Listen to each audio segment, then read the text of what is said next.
No, you don't need the. I'm doing this my way. He a legend, he a legend, he a legend. He a legend, he a legend, he a legend. Talking on it though, then He a you can't legend. it up later. Welcome to the league, to the league, to the league, to the league, to the league of items. Welcome to the league, to the league, to the league, to the league, to the league of items. What's up, everybody? It's Pikel with League of Items, and I'm going to do something a little different in today's video. The idea is that I'm going to rank every team that's playing tomorrow for a given slate. So tomorrow in the LPL and the LCK, we have 8 teams playing, and then in the LEC, we have 10 teams playing. So first, I'm going to do the LEC. I'm going to rank them from 10 to 1, basically. Just taking matchup into consideration, trying to think about what I'd want to do on DraftKings, and then I'm going to do the same thing for the LPL and the LPL and LCK slates. And I'll try to reference like each team for Prizepicks and DraftKings in their section. So first up, let's talk about the LEC tomorrow. So first up, we have SK Gaming. The team that I have the least interest in tomorrow afternoon is SK Gaming. They're up against G2. They're at plus 444, so they're the biggest underdog on the slate. G2 is at minus 769. If you take a look on DraftKings, the team slot is always very highly correlated with a team's chances to win the match, according to a sports book. And we have the 3,600. Obviously, that's barely anything. I'm not playing SK tomorrow. Next up, we have BDS. BDS is playing against Mad Lions tomorrow. Mad Lions has been pretty good so far this split. They're not a team that I'd really want to bet against in this matchup. Do I think that BDS has chances to win? Yes, but I think for DraftKings purposes, and they don't have Prizepicks out for the LEC tomorrow, but I'd be much more interested in playing players from Mad than BDS, unless there was like a super low number for BDS. Then in the 7th spot, we have Astralis. So Astralis is going up against XL. I think that both teams have overperformed so far this split. I don't think that there are a ton of reasons to not trust XL yet. I just think they're kind of overvalued right now. I think that as time goes on, there will be more reason to kind of question how far they will go in playoffs. We haven't seen it yet, though. So I will be kind of looking for spots to bet against them. But for this matchup specifically, I think they'll be fine. It is minus 385 to plus 263. So again, Astralis is going to supposedly win this, less than 30% of the time. And I kind of agree with that. Then the first surprising entry on this list is Fanatic. So I don't really want to play Fanatic tomorrow on DraftKings, Prizepicks, maybe on Prizepicks, but not really on DraftKings. I think this is a pretty good upset spot for Misfits. I know that Misfits hasn't looked good so far this split, but they're one of the teams that's underperformed to an uncharacteristic level. I think that Wonder is definitely better than Irrelevant. I think that Schlatan is not as good or diverse as Razork. He's kind of a Lee Sin one trick. And I think that this is probably the best time to get onto a player like a team like Misfits with these types of players, because I'm sure for the last 2 weeks, I would hope that what they're trying to do is game plan around their draft weaknesses, and that's got to be probably their biggest weakness is how they've been drafting for jungle. He needs to have some more picks that he can rely on other than Lee Sin. In the mid lane, we have Humanoid against Vetio. I think this is a pretty even matchup. I know a lot of people like Humanoid more than I do.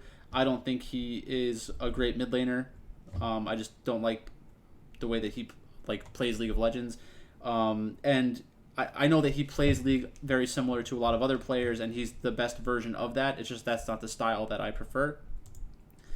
I think that he has pretty significant limitations, and whenever they get into spots against good teams, he's kind of the one with the target on them, and there's a reason why that happens.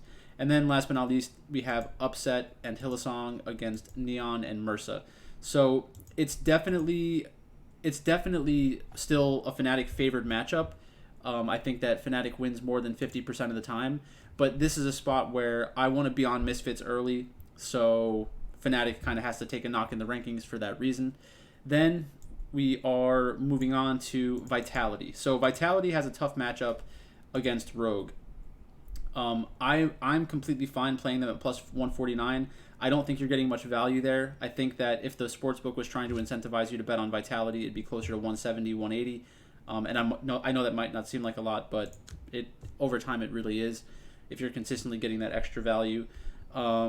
So for DraftKings, I would definitely consider them. I like having teams in the last game as like the last game hammer. I also like playing Vitality. My big concern with Vitality and Rogue in this spot is that I think the upside for Vitality is lower than it is for Rogue. I think if Rogue ends up winning this game, they could have a much better score for DraftKings purposes than Vitality. It'll just happen more often where Vitality is throwing themselves at Rogue for 15, 20 minutes, contesting every objective because they feel like the game is slipping away from them, and they kind of draft heavily into the early game pretty often. So if they're behind, their only option is to fight. Next up in the 5 slot, we have Misfits. And like I said, this is because I think that Misfits, it's a good spot for a Misfits upset. They're not necessarily the team that I want to get into my lineups first, but when I'm looking for a team that'll save some salary, they'll probably be the first team that I look at because they're just so inexpensive. Even if it's just a close game and they get 2 or 3 dragons, constantly trading towers, and their team slot gets like 16, 17, 18. If tomorrow is a day where favorites just do better overall, then that kind of team slot move might open up salary where like you otherwise wouldn't be able to stack 2 of the top teams. So those are the kinds of things that I'm looking at. If Misfits wins, I would expect Neon and Vetio to probably have the best performances, not just from a kill score perspective, but being a steady presence in the early and mid game. Maybe the thing for Misfits to do is kind of draft for the late game, but still play somewhat aggressive while they're trading for objectives. I think if you're the team that isn't really expected to win, you should just be like much more aggressive than a lot of these teams play.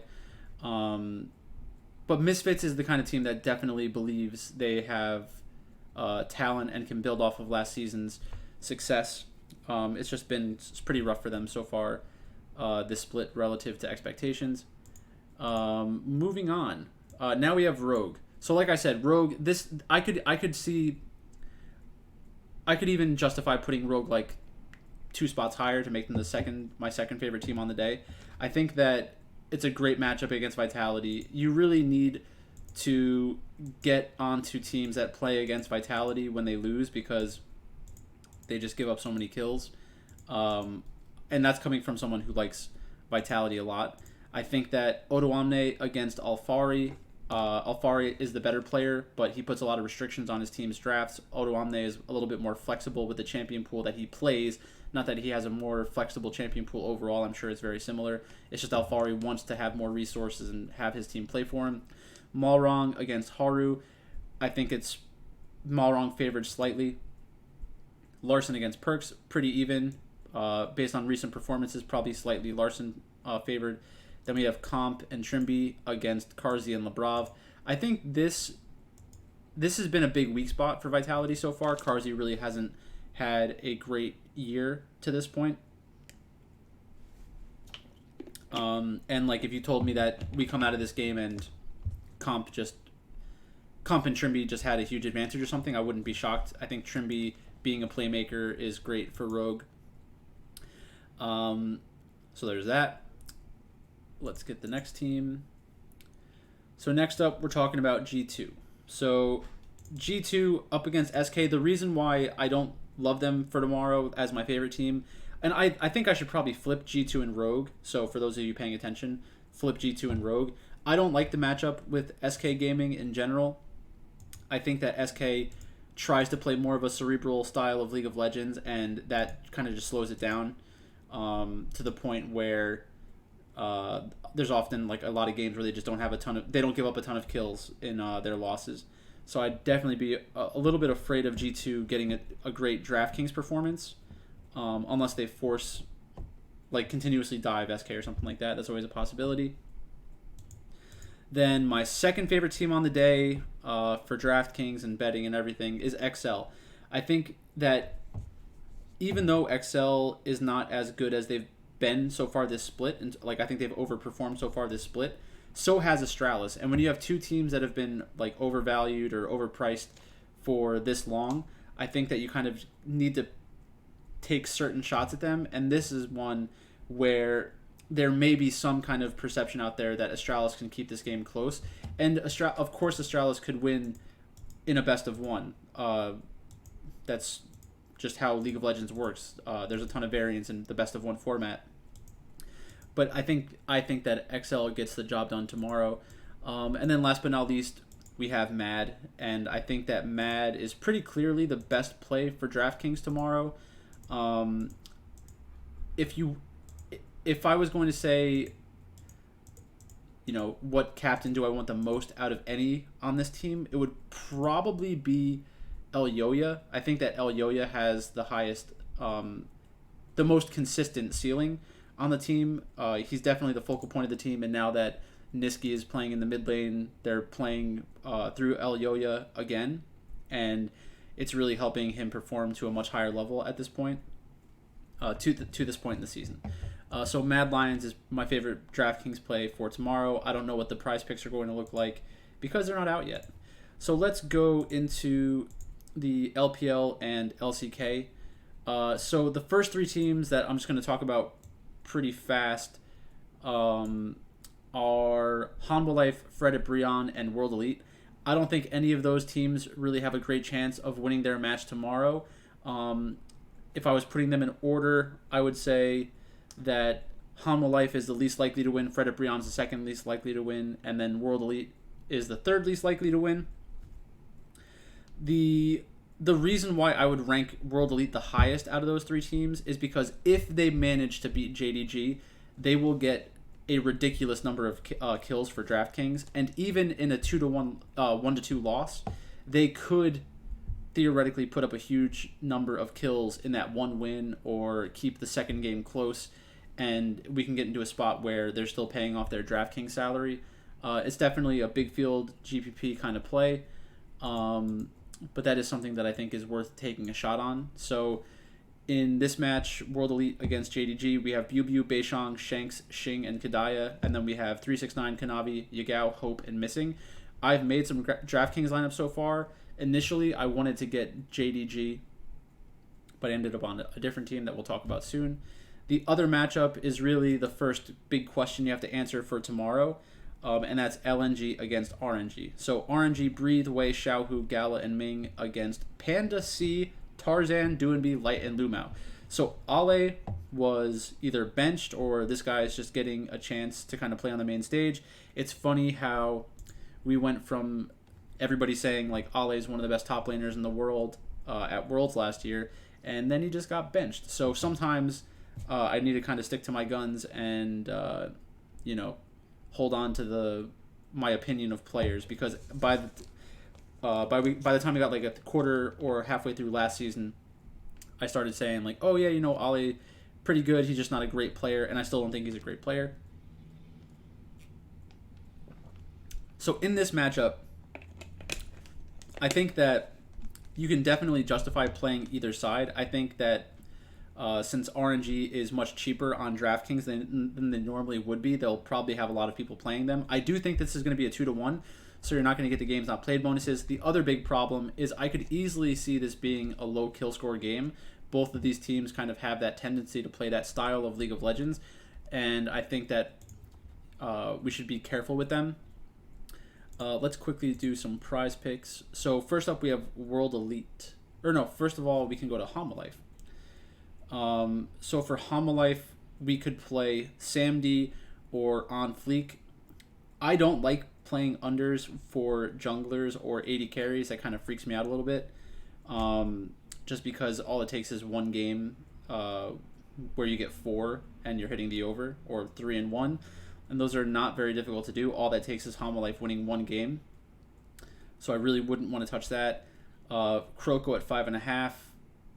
I almost want to bet the under. And then if you're projecting a Homolife upset, I would suggest playing Prince under. That's really the only clear spot in that matchup. Then we have Fred at Brion. You can play Umti or Raptor, depending on who starts. I don't know who's going to be starting. And then we have Henna in the bot lane against Nongshim. We'll talk more in depth about that later on, but I think that you probably want to lean under for Fred at Brion. And then we have World Elite. World Elite, you can play Beishang or Xing. I think these are good over spots. I do think that JDG is the better team, of course, but they are very bloody in general. So I think these are two spots where even in a 0-2 where they lose both games, if we have one match that's like 21 to 12, these could both hit, and you'd be putting yourself in a good spot. So I prefer the Beishang over 3, but I would consider both of those for sure. Then we're in the RNG and LNG matchup. So let's do LNG first, because I want LNG to win this match tomorrow.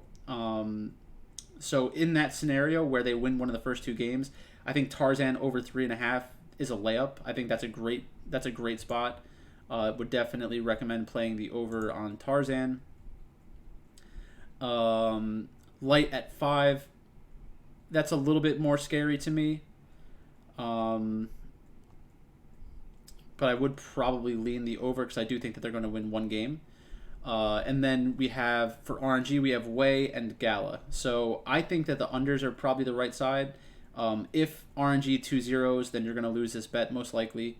But I think Gala under is pretty easy. Tarzan over is pretty easy. And this is just projecting it to go 1-1 over the first 2 games. Beishang over. Xing over. And now we're in the top 3 teams for tomorrow. So I think that Nongshim is a good team to consider for tomorrow. Up against Fred at Brion, I think they have one of the better chances to 2-0 tomorrow, which is really great for the game not played bonus.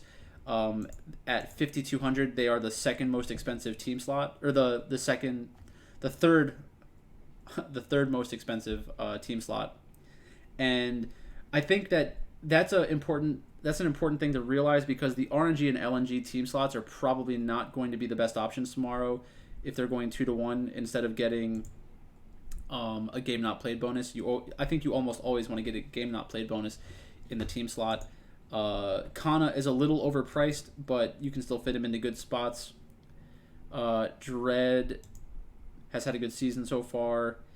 The funny thing is that Nongshim overall has not played well this season. They've had a relatively tough schedule, I believe. But this is the type of matchup where I completely expect them to show up. Ghost has been a little weak in general this year, and I think that they'll probably move on from him after this split going into next season. So Ghost, I think you can be... If you think that Fred at Brion can win in one of the first 2 games, then I would say you probably want to play Ghost under. I think that he's the one that I don't trust. So I would go in the under for him. My second favorite team for tomorrow is JDG. And the reason why they're second and not first is because they're expensive and their numbers are high on Prizepicks. So Kanavi at 8.5. He's a great jungler, and this should be a bloody match against World Elite. You can't play... You probably shouldn't play Hope and Kanavi at over on both of these numbers. You should probably be looking for an under. And if you're looking for an under, I would say that Kanavi is more likely to have a bunch of kills and a loss than Hope. So I would probably lean Hope under. Kanavi, I think, is a don't play, but if you wanted to play the over, I understand why. On DraftKings, JDG is the most expensive team. I think that Yagao is actually in a good spot as the team captain, as the captain slot for your teams on DraftKings. And there are a couple lineups that I've made where he's in the lineup, but he's not the captain. And I think it'll be a little bit different for tomorrow. And will fit into my teams nicely with my favorite stack, which is Sandbox. So my favorite stack for tomorrow is Sandbox. I just would rather play that on DraftKings than Prizepicks to begin with, and I can't play on Prizepicks anymore because I'm in New Jersey. So, like, the 8 number is a little bit high. If they get the 2-0 and they get a decent number of kills and this hits on the over, then that means that my DraftKings lineup is probably doing very well. So I won't feel like I missed out on anything there.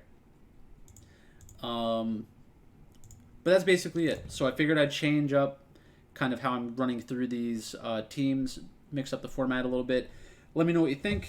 If you have any suggestions, let me know in the comment section below. That's all I've got for you today.